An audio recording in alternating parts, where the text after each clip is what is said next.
Hello, Scream Demons, and welcome to the Screams from the Basement podcast with Sam and Casey. I am one of your creepy co hosts. I am Casey. And I'm Sam the Damned, and let's get screaming.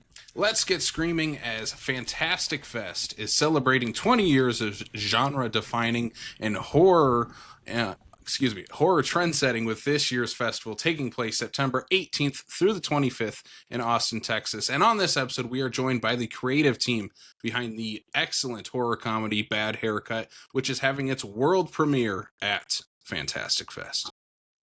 Bad Haircut is a genre bending thrill ride about a struggling college student who goes for a total makeover, starting with a fresh haircut from an eccentric hairstylist who turns out to be a bit of a psychopath. Please join us in welcoming to the basement Bad Haircut writer director Kyle Misak and producer Jon Petro. First question, Kyle, did I just butcher your name? I apologize. That's all right. You're pretty close. The last name is pronounced Misak. Misak. Okay, cool. That should have been the question I asked before we hit record. That's all right. It's all right. We'll get the first question out on the air. Yeah. Well, guys, thank you so much for coming on, and thank you for sharing Bad Haircut with us. Like I said in the intro, like we loved this movie. We had so much fun. We cannot wait for people to see this movie at Fantastic Fest.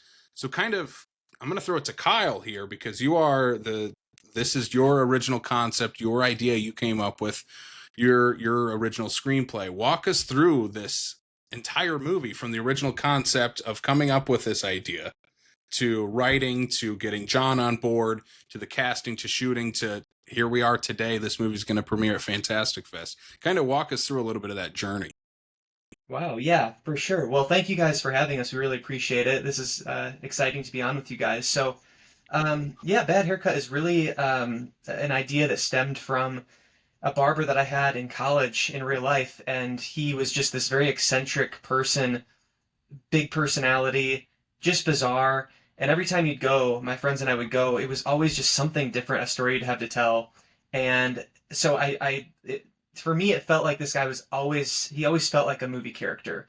And I always kind of kept that in the back of my mind. And I thought eventually I kind of had a start of how I could start a movie with this guy, making a movie about him. And so, yeah, I just kind of told it from my point of view. Act one, a lot of stuff was things that happened to me in real life. And then I just sat down to write it, and it was the first time I'd written something without having an outline. So I didn't really know where it was going to go other than how it was going to start. And it was, it just kind of came out when I was writing. And then I met up with Jon, and he had some great ideas for the ending, the climax of the movie. So he brought a lot to that whole third act and really helped rewrite that and reshape that into what you see in the movie now, which is really cool.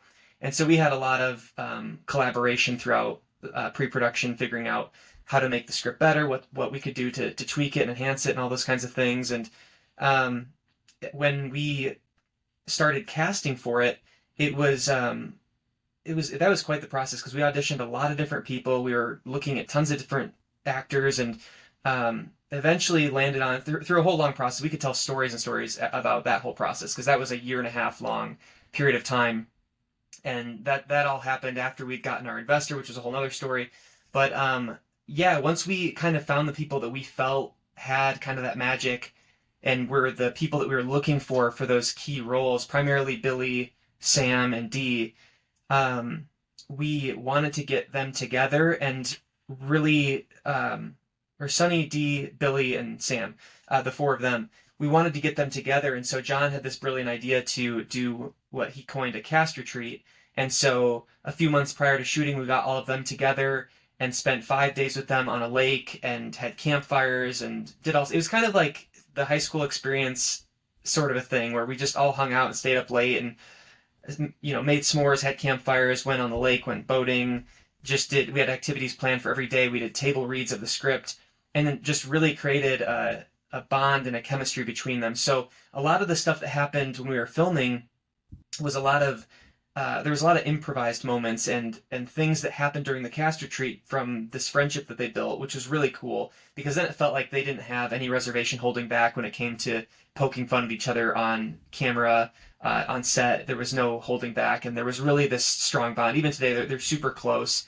And so that was really cool. But yeah, that kind of led us into production, and then John, I don't know if you want to pick up talking about production and through post and today, if you want to kind of take it from there.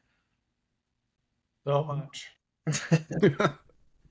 I mean, it's been years. Yeah, yeah. So from the beginning of getting the script from Kyle, reading it, loving it, we started collaborating with through everything that he talked about with casting, but getting, yeah, essentially early on for me, I started reaching out to trying to get the film funded to get it greenlit.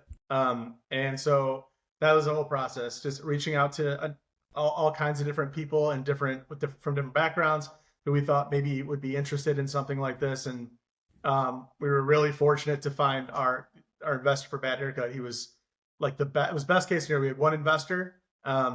He gave us a lot of creative control.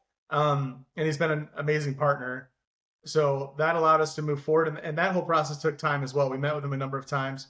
And throughout that time, everything was going on kind of at the same time. I mean, once it was technically greenlit, through the casting process, we had actors that we really wanted.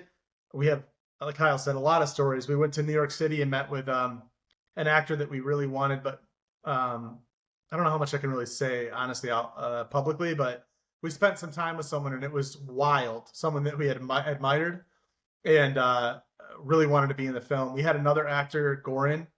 I think, Kyle, we can talk about what happened with Goran, right?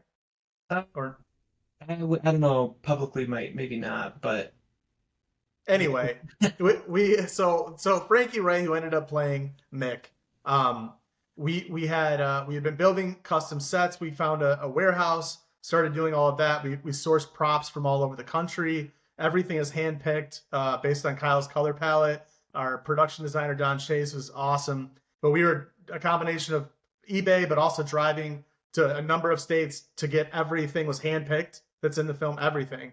All the sets interiors are custom built, minus the party set and the exterior stuff at the end of the film. But other than that, it was all built. Basically, what really happened that was nuts was the writer's strike happened like 5 weeks before we were supposed to go in production. Actor strike. The strike in general happened, yeah. So we needed to get a waiver because we were involved with SAG. And it was the most, I don't know, Kyle can talk about this too, but it was probably one of the most challenging phases just because we had these sets pretty much built. We were finishing them. Kyle, it was so much was hands on deck at that point that Kyle and I were putting up plaster even, and all kinds of people that were helping us were trying to get this done. But at the same time, there was no guarantee. All the agents and managers were telling us that none of the actors would arrive without a waiver. So we had people in LA going to the SAG offices. Kyle and I were driving to them in Chicago. We were calling the reps every day, all day, emailing them. Huge studio films were getting denied. We thought there's zero chance we're going to make this movie. And it was within 24 hours. I think, Kyle, we were 6 or 8 hours out from the first actor flying here. We were doing everything we could. We're like, at that time, we had like a temporary, we thought we were going to get the waiver, but they're like, nope, you have to have this actual final thing. And we were like, this is done. We're done. We're not going to make the movie then. And then we got it like hours before we had to cancel all the flights. So that's one of a lot of crazy things that happened. But well, yeah, we didn't really talk about Frankie, who plays Mick, the barber. We had a number of different actors, like John mentioned, an actor from New York City who was our first choice that we had originally written the film in mind with this particular person, and that just didn't work out. And then we had another person that was terrific that we were really excited about, and then we had him on board until 3 weeks prior to shooting, and then something tragic happened with him. He's okay, but he was not well, and that involved visas and all kinds of a lot to get him here. He was out of the country. Yeah, it was a big deal. And like John mentioned, the actor strike was going on. So now we're 3 weeks away from having to fly people here and shoot. And we don't have our main actor. And all these actors that are SAG actors aren't allowed to audition right now because of the strike. So they're not even allowed to audition. So we can't even really get a handle on, and a lot of them weren't allowed to make offers, or they're not allowed to negotiate offers because of the strike. So we're just desperate trying to find the right person. And also we're an independent movie, so it's not like we have millions of dollars to throw around for this role. So eventually our co-producer Jesse Charles, he was putting up casting calls, and I was doing stuff on Backstage, and he was doing stuff on Actors Access and IMDb and all this stuff. And so eventually he came across a profile for this actor named Frankie Ray, and he sent me his demo reel, and I was like, wow, this guy is like eerily similar to the real life person. Like just his whole, his look, his mannerisms. So John and I looked at him and were like, man, and Jesse, he went to this barber too with me, so he knew who we were looking for. And he was like, this is the guy. Like, this feels like the guy. So we auditioned him, and we're like, as long as he can act, like, I think he's the guy. And then he gave a great audition, and the rest is history. He came like, we got him right before we needed to start filming, and so he didn't have a lot of time to prep. And his character, it's a lot of demand on his part, because there's a lot of lines and a lot of energy, and so it was a big thing. So we did have 1 week of time to rehearse with him, with the other actors. We built that time into our schedule, but it was hectic. And then once production hit, it was just everything, just go as fast as you can, and try to get this movie shot. And you run into every challenge you can when you're shooting a movie. There's just never anything, nothing ever just goes smoothly and easy. It's always so difficult. We have a million stories about that stuff, but we made it through. And then we hit post production in the end of 2023. End of 2023. We started with the edit with our wonderful editor Ben Mills, who's in the UK, and so we had him working on that for a few months. And finally, when he got to a place where it was like pretty close, but we had things we needed to finesse, John and I flew out there to London and got to work with him for 2 weeks, which was amazing, and got to dial things in. And then from there, everybody else had to do their things. So sound, music, color, effect. People all over the world working on this. Really. Yeah, it was really an adventure, and so we just were all in it just for that whole. We thought post was going to be slower than production, and to a degree, I mean, it's not quite as stressful, because you don't have the same kind of tension and pressure on you every day, but there's still a lot of work to be done, and a lot of it demanded John and I's attention. So finally, we made it through end of 2024. We did a private showing, test screening, and that went well, but we found some areas that we felt like needed to be tightened up, and so we ended up cutting about 10 or 15 minutes off the runtime. So then we spent a lot of time trying to figure out, what do we cut? How do we cut it? So earlier this year was all back to the drawing board with that, and then doing a new sound mix and all this stuff. So it's just kind of a never-ending process, and that kind of brings us to, we eventually got a sales agent. That took months. John and I had meetings for 4 or 5 months trying to find the right agent, because we've never really done it like this before. This is kind of not our first movie, but it feels like our first real movie in a lot of ways, because it's the first time we had an investor, and just a lot more on the line, and a lot bigger stakes, and definitely the best thing we've ever done. So it was just kind of wanting to be partnered with the right person, and we found a great sales agent that we're really happy with. And so yeah, now we're in the festival circuit, and so we're premiering at Fantastic Fest, and that kind of brings us to where we are today. It's awesome. What a journey. We got to talk a little bit then about Frankie Ray being a 3-week replacement. Like, that's insane. That's the most shocking thing I've heard in that story, because to me, it feels like you guys wrote that for Frankie, because he is in many ways like what will make this movie for people, because he is such an integral character and performance in it. Literally, so that's a wild feels story. Built around him. Yeah. We talk a lot. We're so fortunate. I mean, we had actors that were, not to put, Frankie's obviously very talented, clearly, but more notable to most people. Actors that would be more recognizable. Yeah. And even then, well, there's a few people like that, Spencer included, who played Billy. But with Frankie, Kyle and I talk about this often. It's like, could you imagine, dude, anyone else playing Mick? He perfectly fit the aura that we were looking for from the beginning. Just because it was based on this real person, there was like such a model for how do we find this guy as an actor? Like, how could anybody? It's such a unique.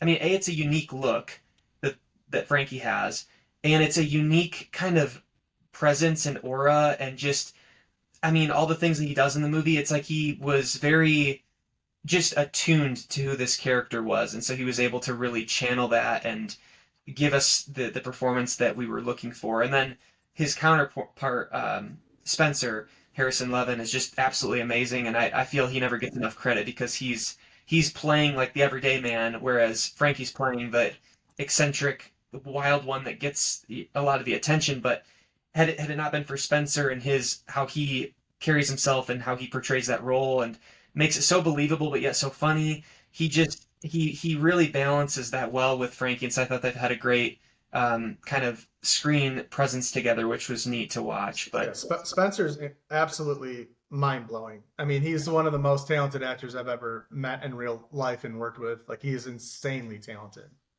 yeah, it looks so effortless when he does it, but he would He's just not nail- like that at all. That's the thing. He's a really good actor. It's so he's crazy. so talented. He has some line readings that cracked me up. He has one that he references Muppet Treasure Island like That was early his on in the improv. movie. That was an improv. It Yeah. like seriously, I died laughing. I grew up on that movie, and the Yeah. minute he said it, I had an instant like connection Like- with. I was like, yeah, That's awesome. He looks That's like all. Muppet that's Treasure all- Island. yeah, Yeah. Yeah. just so good. Yeah, Everyone that's knows that. amazing. Yeah. Yeah. That's cool you picked up on that. Yeah, you're the first person that's mentioned that, so that's really Oh We're- God, we're- I thought it was so funny. I texted Casey right away. I was like, that line just killed me. Hit all of Sam's funny bones there. We're fortunate with the cast. I mean, we put a lot of effort into casting, but You guys We're have an lucky. insane cast for this. Like, everyone is incredible in it, because you have a lot of younger actors obviously playing the college students who are all like, you feel Really the funny. camaraderie of all of these friends. They're all busting each other's balls. The Yeah. bully's The great. entire yeah. movie. You Yeah. have like the bullies, and then you have the girls at the party. Everyone's so good, but then you also have like recognizable faces, like veteran actors who pop up in Yeah. these bit roles that are also incredible. Like Mindy Sterling, Larry Hankin might have one of my favorite lines in this movie. Like, he's so funny. Like, everyone is super funny. Like, you just cast everyone perfect in this movie. Jake Busey in there. Yeah. Martin Kleba from Pirates of the Caribbean. Yeah. What was your what line? yeah, what was the line that Larry said that you liked? Do you I remember? can't say it because it's in the end of Okay. the movie. You have to tell me. off- Oh, yeah. Yeah. That is a good one. Yeah. Yeah. Well, we were so fortunate with the cast. I mean, we spent a lot of time. Like I said, it was a year and a half trying to find the right people that really felt like the personalities that we were looking for. And I mean, you know, Beau Minier, he's hugely underrated and so funny. And him and Spencer had such a cool relationship offset that Yeah. they built really during that cast retreat. And then And RJ. and with RJ too, like him being one of the boys, and he is so funny. I remember he was one of the last roles that we had cast in that friend group because I didn't know what exactly I was looking for that role, other than I wanted it to feel like one of the guys, but have his own, not be like a cut and paste of what Billy's personality was or what Sonny was, just somebody unique, but felt like he blended in and was just genuinely funny. And so John and I were researching all the time, just trying to find who's like an up and coming person that is super funny. And I ended up coming across I don't know if it's an article or something. I saw something that had RJ's name in it. And then I Googled him and I found like an Instagram thing that popped up, and it was like a sketch that he did, kind of these little sketch videos, comedy videos. And I thought he was so funny.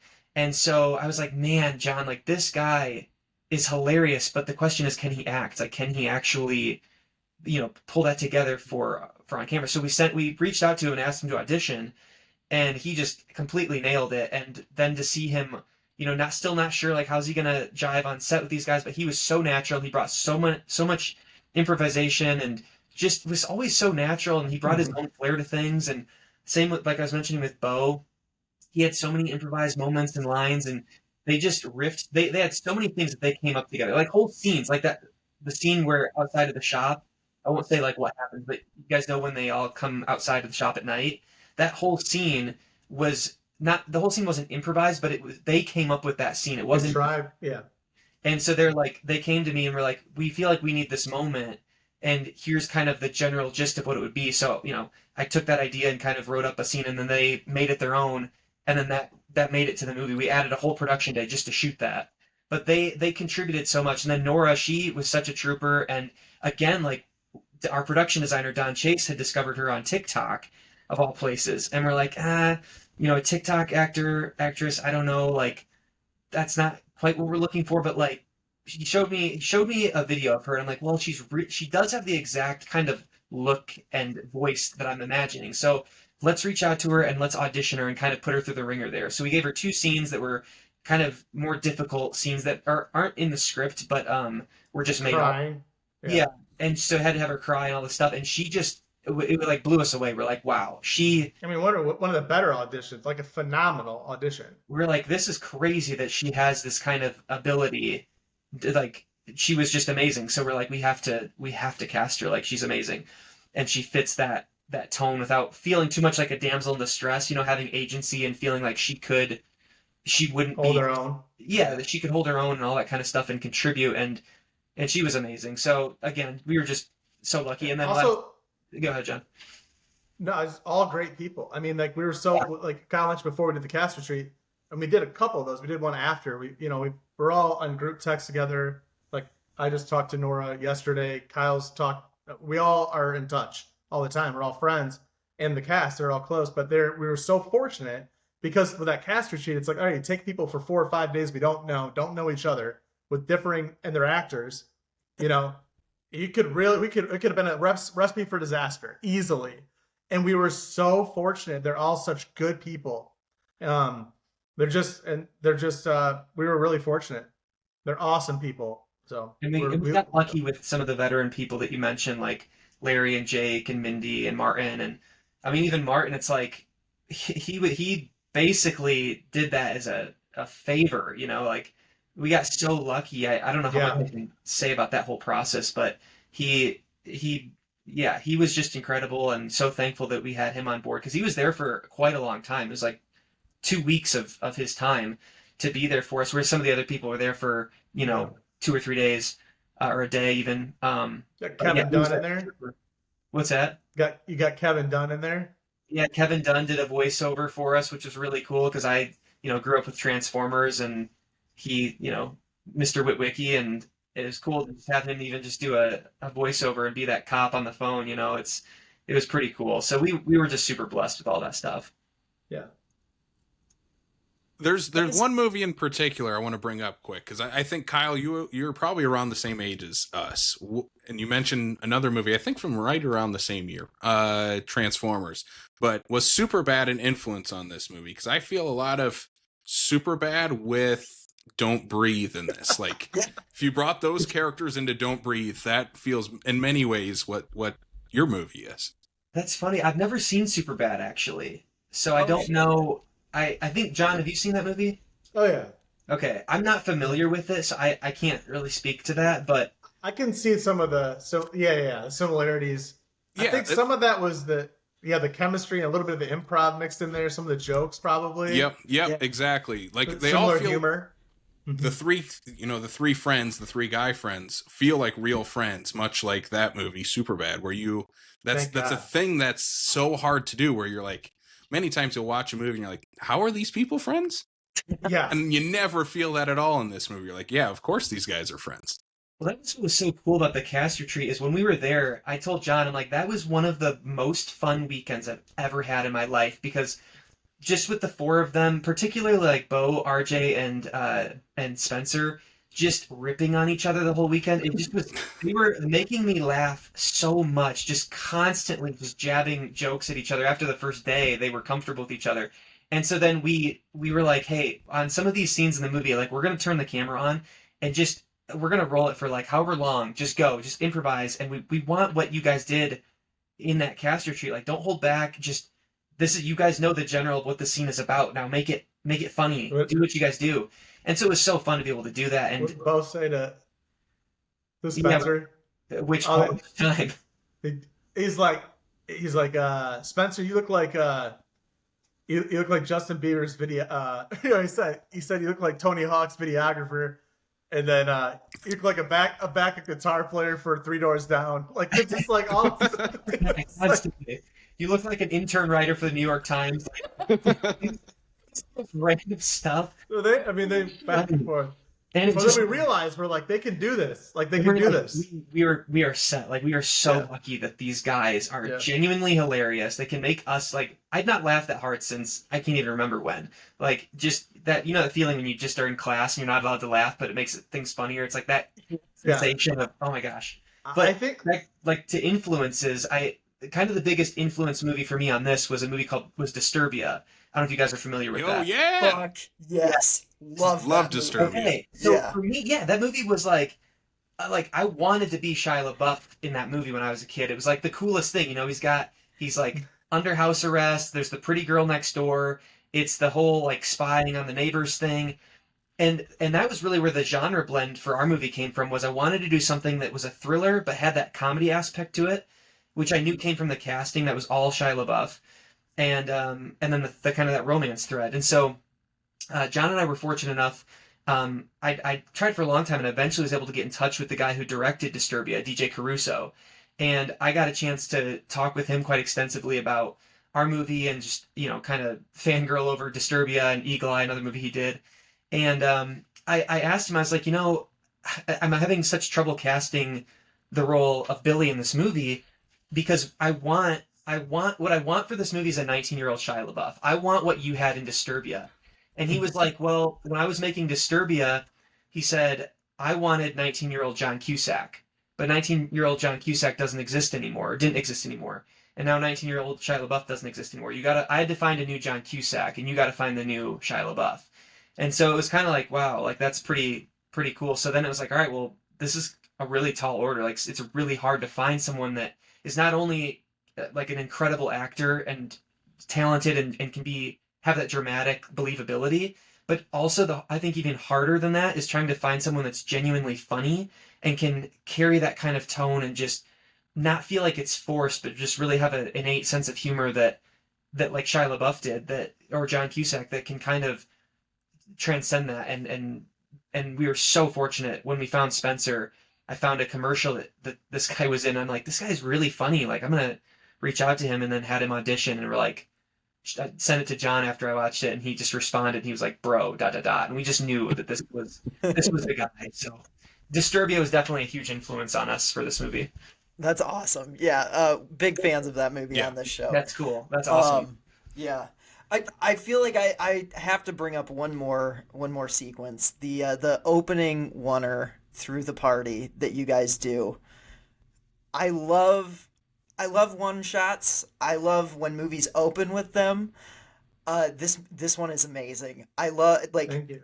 what was it like filming that, choreographing that, making sure you pull it off? I mean, you have a perfect beer pong shot halfway through it. I was like Almost perfect, actually. almost real life. okay. Well, Yeah, I just In the movie, it's perfect. Yeah. yeah.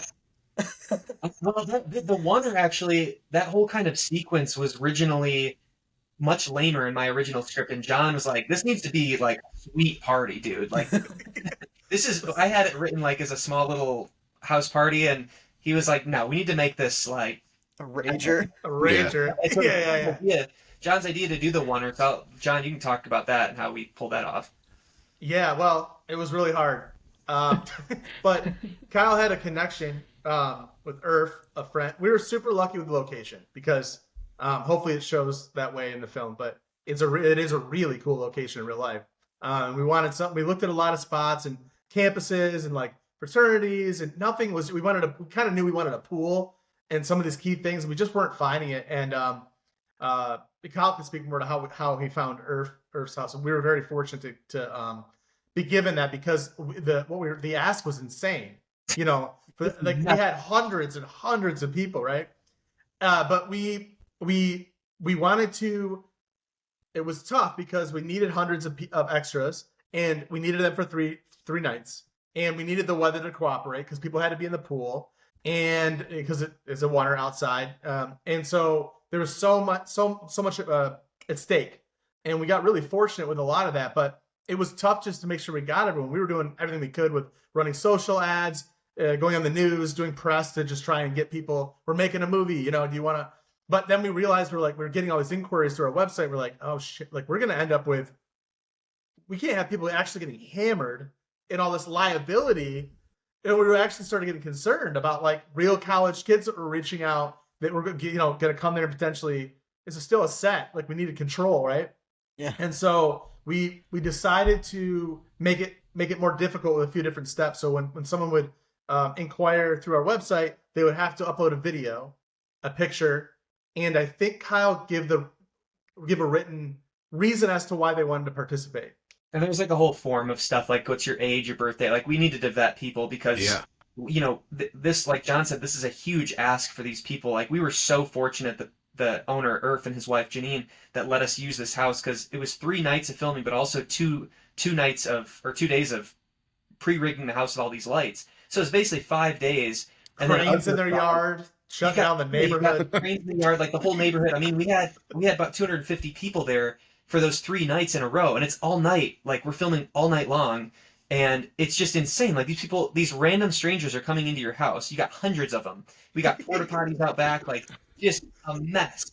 And they're like, "This is awesome. This is cool." So, I mean, it was just like, but luckily all the extras were so wonderful. Like nobody caused any problems, and really, Letting them paid off, I think, for sure. yeah, and the Wonder was the first. The whole movie was shot chronologically. The only thing that wasn't chronological was the end party scene we shot in conjunction with the beginning. But other than that, every single thing was shot as it happens in the movie because Dang. we just needed to maintain the continuity of the haircuts and stuff. It didn't make sense to not do it in order. So the Wonder is the very first thing that we shot, and But we had, I mean, it was a lot to it. Like we had we had our crew. We had a great crew of people, and from wardrobe to everything, different people that were involved to put groups of people in different areas. I mean, that was tough, and then also just choreographing, like timing, well, this person gets smacked, this happens, the beer pong thing you mentioned, all these things, these props. We were ordering props a few days before. I remember Kyle and I remember shrink capping stuff on Amazon, sending Kyle. I still have stuff in my house from that party, like beer bong. Before, and we're like, what about this? This is John's like, they would definitely wear this at a party. I get that. Yeah, all these different things that you see there. But we ended up moving everyone from the back. I don't want to give too much away, but I think it's fine. We're already talking about the party. Yeah. But we had to move a large group of people. We moved them around a bit from the back to the front towards the end of the film when you see that sequence. So it was sort of, making it look like it was bigger than it was, and it already was big. There's a lot of people there. And it was, Michael Bonini plays Harper. Oh, he's awesome. We didn't really figure out that we were going to do it as a oneer, I think, initially, but kind of a few days prior, we're like, it needs to be a oneer. And so we were like, hey, we have kind of like key moments that we want you to hit throughout this. Here's your route. But on the day, we're like, we need you to improvise the whole oneer, like improvise stuff. Here's your moments. Like here's at the pool, like we know the first line and we know the last line, but everything in between, can you kind of like come up with stuff? So we rehearsed it a few times, and every time he'd come up with something new. So every time we're doing a new take, I'm like, all right, just no F-bombs and nothing too filthy, because we still want it to feel like PG-13. So it was And every time he'd swear, so we'd have to do it again. Yeah, Mike was amazing. He is so fun. Like another one that's just genuinely funny. His audition was incredible, and he just has that like aura to him that just feels like he not in real life, but on screen, like you want to punch him in the face. And he felt like the every cool guy at a party in a movie. Yeah. Oh yeah. You'd be surprised how hard it is to find someone that really can sell that believably and be just really own that. And he was just amazing. He's phenomenal. So it was really cool. And then we almost had another actor who ended up being in the film, Mason, who's they're both. I mean, Michael is a grinder, and you'll see him. He's in a ton of stuff. He's in TV shows. He's in movies. He'll be. I think a lot of these people you'll continue to see have great careers. They're all very talented. But Mason, he's one of like the party sidekick guys. He's got blonde hair. It's kind of he's got a couple little funny bits, kind of like following around Harper, like Harper's minions in the movie. But Mason's another, and Rue, great actors. Mason he was in Stranger Things. He's done he's also a filmmaker himself, and we're lucky. These guys could pull it off and create a I think everything this film, it feels like the world's a little elevated. Like everything, it's supposed to be funny. It's supposed to be. I Kind of don't think. absurd. Yeah, I don't think it takes itself too seriously. Obviously, at times, but I think that's what we wanted.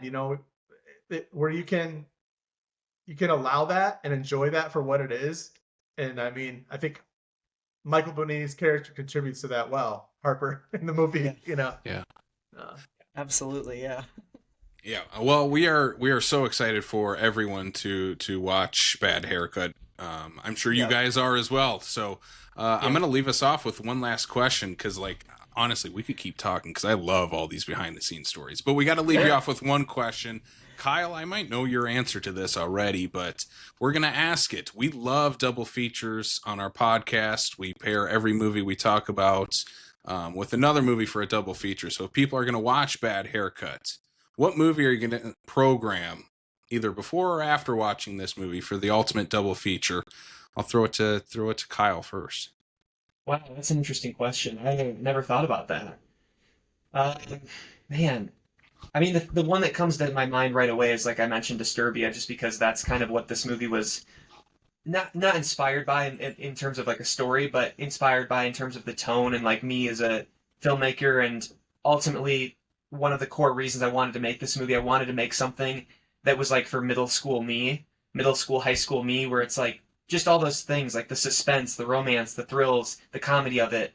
And I thought, I want to. There's not been a movie that's done what Disturbia did for me as like a teen in a long time, and I want to try to make something like that for the current teen generation. So I guess I would pair it with that just because it's one of my favorites, and that was what kind of inspired us. Oh, yeah. yeah, I wish I had thought about that more. John, what about you? Do you have anything off the top of your head that you would pair I mean, with we've this talked movie? so much about Disturbia, so I mean, that's going to be like what pops off my head. But I think early 2000s movies, like comedies, and I'm not sure. Yeah, it's a really good question. You mentioned Superbad. It's funny. It reminds me of a less dysfunctional, more politically correct version of like American Pie. But Yeah. really, but I mean, only like those party aspects. Not really at all. It's a thriller. But like, I think there's some of that. I think some people have said there's a bit of nostalgia in it. But hopefully it's universal. Hopefully it doesn't just live in like it's timeless. I think everyone wants a film to be timeless. But to me, there's something about it that beckons or that reminds me of something from, I don't know, early 2000s. But I'm not sure what film. I have Yeah, to think about yeah. that. What would It's you like- guys say? I want to know your guys. Yeah. So it's pretty tonally different, but have you guys seen it's from a few years back, The Stylist? Mm-mm. No. It's a movie about it's from the perspective of the stylist though, and it's about a hairstylist who is jealous of her clients and she slowly goes mad. It's a little bit like Maniac where she's taking scalps Oh, from some of her clients and stuff. So it's like darker and like more R-rated than what Bad Haircut is, but yeah, if you're looking for like a hairstylist double feature, that would be Yeah. a cool one. That was one that Um, came to mind. Another one is a Scout's Guide to the Zombie Apocalypse, where I Yes. do feel like like Yeah. that has some nostalgia factor of Yeah. that early Yep. 2000s type movies too. Okay. That's from 2015. Ironically, also both that and Disturbia were written by Christopher Landon. Oh, no way. That's So- awesome. That's cool. Yeah, Yeah. Fun fact. That's awesome. yeah. That's so cool. No, Well, that's super cool. John, Kyle, thank you guys so much for coming on and chatting with us. Where can people Thank you. find you guys and stay up to date with the movie and how they can watch it if they can or cannot make it to Fantastic Fest? Yeah, I Yep. think the best place to keep up on things is the movie's Instagram page. It's just at Bad Haircut the Movie. We are trying to, stay pretty what's the word? Consistent on there, and that's where all the updates will go in terms of festivals, what other festivals are coming up that we'll be in, as well as when it gets a release date, which will be sometime this coming year. And so yeah, if they want to follow us there, that would be hugely beneficial and also allow them to stay in touch and keep up to date on things. So, and for anyone that listens, there's a lot of cool stuff. Like some of the stories we talked about and things, there's a lot of cool BTS, a lot of behind the scenes stuff already on Instagram, and a lot of cool photos and videos to give people some insight. So, Nice. That's awesome. yeah. Well, Kyle, Jon, thank you so much for joining us on Screams from the Basement, for sharing this absolutely wild movie with us. We appreciate it. We appreciate you. Thank you for having us. yeah, thank you guys.